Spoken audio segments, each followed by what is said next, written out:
So we started with some sample timelines. I made one about my life and prospective life. And then also there is one that Jay made about his life. And now we're going to take a look at one of Cardi B and her life. We're going to use the same techniques for all three of these. It's just three different people.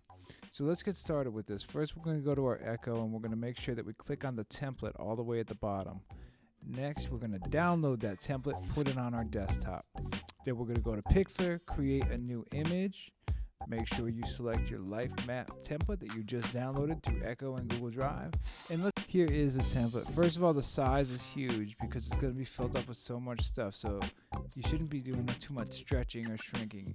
Everything should fit pretty nicely. It's broken up into 4 sections. We talked about winter, spring, summer, and autumn.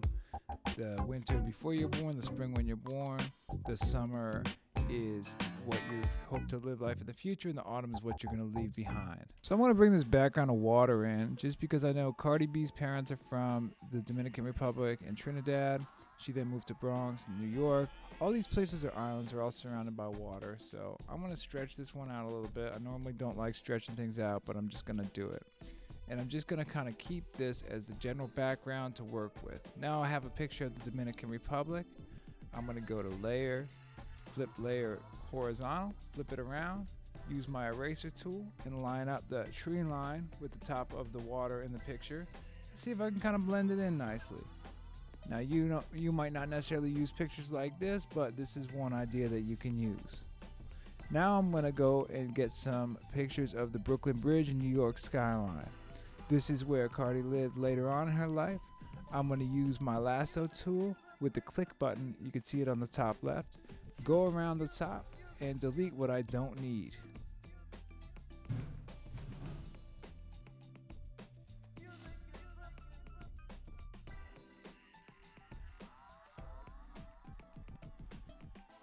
I'll use the eraser to clean it up a little bit. I'll clean up all around the edges too.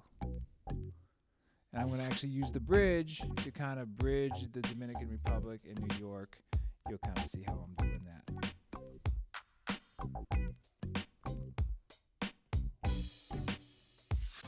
There we go. It's nice and clean there. Now watch this little trick. I'm going to go to layer and I'm going to duplicate it, and then I'm going to flip it horizontally so I can create this effect, because New York is not going to just go away. You don't need to do this, but it's another tool in the toolbox.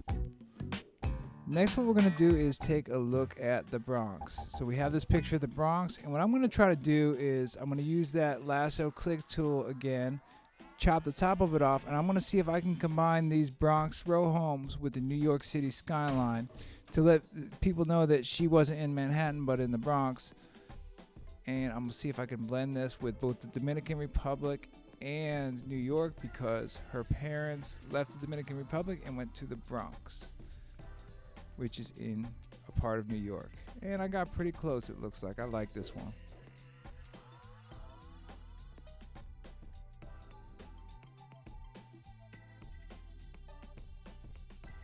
Now I'm going to throw this globe on the right side to show that she came from a small neighborhood and soon became somebody who is internationally known and an international person. So I want to take that picture there, size it up, use my eraser, and I'm just going to delete from the left side. I'll probably keep that little right side there. I might actually even darken up below it. And right now we basically have our layers. I want to make sure that I rename everything. That's super important, especially when we have a complex project like this, to rename it. You'll also be graded on it. If you get all messed up because you don't have anything named, you are on your own. Save it as a PXD file. You could save it on your desktop as a PXD file and then bring it into your Google Drive so it's double sure so nobody can mess with it. Good luck on part 1 of your project.